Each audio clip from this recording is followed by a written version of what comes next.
कृष्णाय वासुदेवाय हरे परमात्मने प्रणतक्लेशनाशाय गोविंदाय नमो नमः।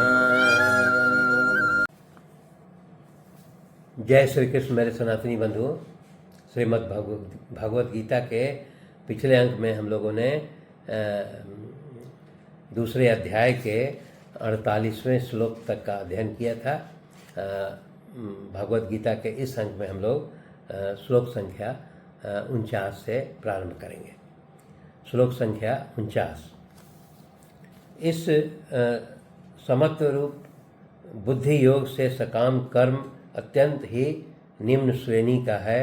इसलिए हे धनंजय, तू समबुद्धि में ही रक्षा का उपाय ढूंढ, अर्थात बुद्धि योग का ही आश्रय ग्रहण कर, क्योंकि फल के हेतु बनने वाले अत्यंत दीन है।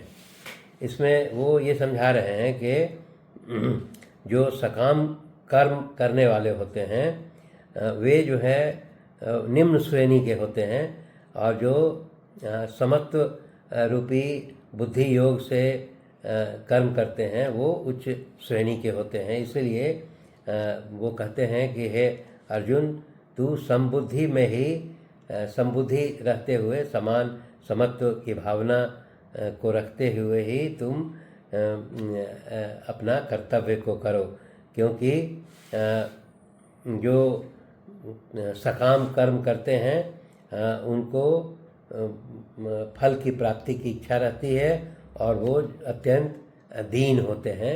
इसलिए तुमको इस प्रकार दीनता मतलब कि सकाम या कर्म करने की आवश्यकता नहीं है, वो ये कह करके अर्जुन को प्रेरित करते हैं। अब यहाँ पर एक शब्द है बुद्धि योगात। यहाँ पर बताया गया है कि जिसमें ममता, आसक्ति और कामना का त्याग करके समबुद्धि पूर्वक कर्तव्य कर्मों का अनुष्ठान किया जाता है, उस कर्म योग के वाचक को यहाँ बुद्धि योगात शब्द से संबोधित किया है कि वैसा व्यक्ति जो ममता, आसक्ति और कामना से रहित होकर के और समता पूर्वक विचार करते हुए जो कर्म करता है, उसके लिए यहाँ पर बुद्धि योगात उसके लिए शब्द का प्रयोग किया गया है। फिर वो बता रहे हैं कि जो सकाम कर्म करते हैं उसका फल जो है वो नाशवान होता है और वो तत्कालिक जो है वो क्षणिक होता है और तत्कालिक वो क्षणिक सुख की प्राप्ति होती है, परंतु कर्मयोग का फल जो है वो परमात्मा की प्राप्ति होती है। इसलिए बता रहे हैं कि सकाम कर्म से बेहतर जो है वो निष्काम कर्म जो है वो है, और उसी से वो परमात्मा की प्राप्ति होती है निष्काम कर्म करने से। फिर जो कर्म फल हेतु बनने वाले अत्यंत करने वाले जो है कर्म फल के हेतु बनने वाले अत्यंत दीन होते हैं। उनका कहने का ये मतलब है कि जो मनुष्य जो है कर्मों में और उनके फल में ममता, आसक्ति और कामना करके कर्म फल प्राप्ति का कारण बन जाते हैं, वे दीन हैं अर्थात दया के पात्र हैं। इसलिए तुमको वैसा नहीं बनना चाहिए।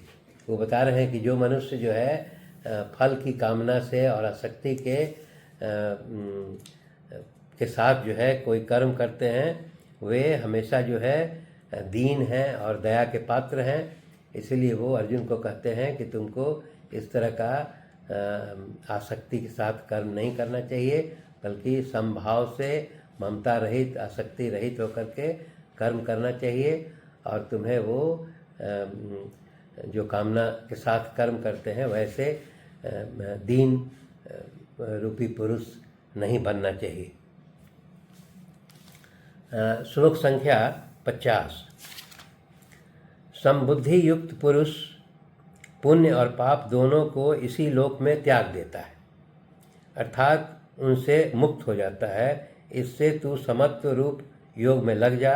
यह समत्व रूप योग ही कर्मों में कुशलता है, अर्थात कर्म बंधन से छूटने का उपाय है। अब यहाँ बता रहे हैं कि जो समबुद्धि युक्त, जो समता रूपी बुद्धि है, वैसे पुरुष जो है वो जो पुण्य और पाप जो है दोनों इसी लोकों में उनको त्याग देता है, अर्थात उससे मुक्त हो जाता है। इसीलिए वो कहते हैं कि तुम भी जो है उसी प्रकार समबुद्धि युक्त और उस समत्व रूपी जो योग है उसमें लग जाओ, और यही जो है वो कर्म बंधन से छूटने का उपाय भी वो बताते हैं कि जैसे तुम समबुद्धि युक्त कर्म करोगे तो ये कर्म बंधन से तुमको मुक्ति मिल जाएगी। अब वो बता रहे हैं कि समझाने के लिए कि जन्मांतर में और इस जन्म में भी जितने पुण्य कर्म और पाप कर्म होते हैं वो सब अंतःकरण में संचित रहते हैं, परंतु अगर वो समस्त कर्मों को समबुद्धि से युक्त जो कर्मयोगी होता है, जो ममता रहित होकर के और आसक्ति रहित होकर के जो कर्म कर रहा है, वो इन सभी पाप और पुण्य को इसी लोक में त्याग देता है, अर्थात वो उसके साथ नहीं जाता है। तो यहाँ पर शब्द है आया है समत्व योग। तो वो बता रहे हैं कि इस प्रकार का मनुष्य जो समबुद्धि से युक्त होकर के और योगी जिसका कि जीवन मुक्त हो गया है, उसके लिए समत्व योग ये उसके लिए उपयोग किया गया है कि वैसा पुरुष जो है वो समत्व योग वाला होता है। इसीलिए वो अर्जुन को कहते हैं कि तुम जो है उसी समत्व योग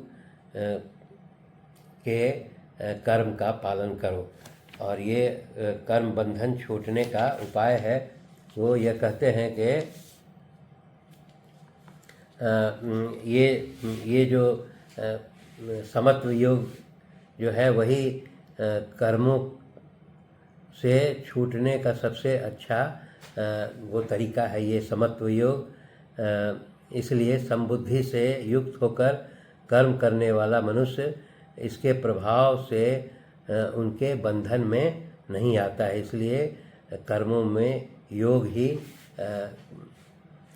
कुशलता है। अर्थात वो ये कहने का अर्थ है कि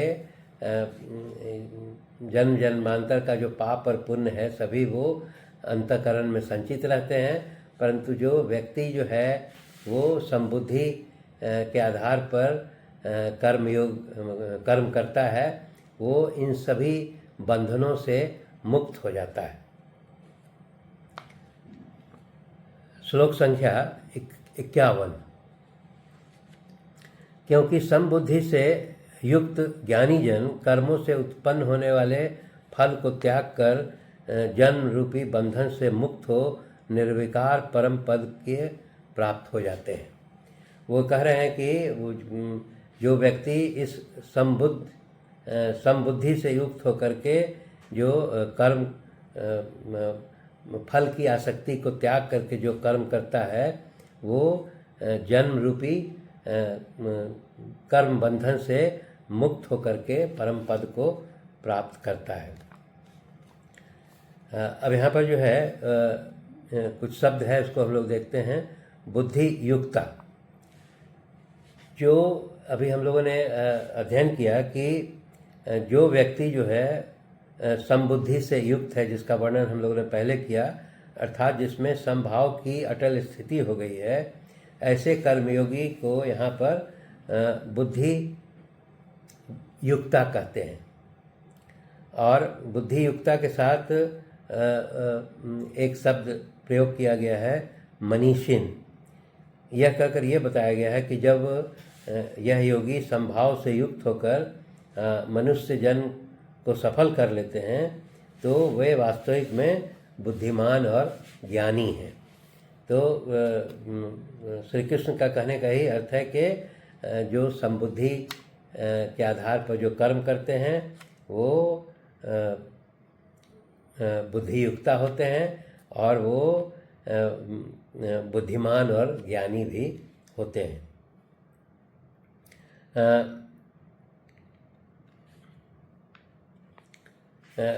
फिर वहाँ पर यह व्याख्या की गई है कि समता रूपी जो है वो कर्मयोग के कारण जो है जितने जन्म और जन्मांतर में किए गए पाप पुण्य सभी से उनका संबंध विच्छेद हो जाता है और वो जन्म और मरण का जो बंधन है उससे सदा के लिए वो मुक्त हो जाते हैं। तो ऐसे पुरुषों के लिए एक शब्द का प्रयोग किया गया है, निर्विकार या अनामय। इसका अर्थ हुआ कि जहाँ पहुँचे हुए मनुष्य वापस नहीं लौटते उस परम धाम का वाचक अनामय उसको कहा जाता है। अतः भगवान के परम धाम को प्राप्त हो जाना, सच्चिदानंदन निर्गुण निराकार या सगुण साकार परमात्मा को प्राप्त हो जाना, परम गति को प्राप्त हो जाना या अमृतत्व को प्राप्त हो जाना सब एक ही है और इसी के लिए वो शब्द प्रयोग किया गया है निर्विकार या अनामय। श्लोक संख्या 52। जिस काल में तेरी बुद्धि मोह रूप दलदल के भली भांति पार कर जाएगी उस समय तू सुने हुए और सुनने में आने वाले श्लोक और परलोक संबंधी सभी भोगों से वैराग्य प्राप्त हो जाएगा। अब वो ये समझाने का प्रयास कर रहे हैं कि जिस समय तुम्हारी बुद्धि जो है ये मोह रूपी ये इसको दलदल कह रहे हैं कि मोह से ममता से आसक्ति से जिस समय तुम मुक्त हो जाओगे उससे पार हो जाओगे उस समय तुम जो है तुमको जो है ये जितने लोक परलोक के संबंधी जितने भी प्रकार के भोग हैं उससे तुमको वैराग्य का प्राप्त हो जाएगा, उससे तुम्हें वैराग्य हो जाएगा। तो यहाँ पर एक शब्द आया है मोह कलील। मोह कलील उसके लिए कहा गया है कि जब किसी व्यक्ति को स्वजन बांधवों के वध की आशंका से स्नेहवश अर्जुन के हृदय में जो मोह उत्पन्न हो गया था, जिसे इस अध्याय के दूसरे श्लोक में कस्मल बतलाया गया है, उसे ही यहाँ मोह कलील बताया गया है। अर्थात जो बंधुजनों के वध के कारण जो मोह उत्पन्न हुआ है उसके लिए मोह कलील शब्द का प्रयोग किया गया है। फिर है दूसरा श्रुत और श्रोतव्य। तो ये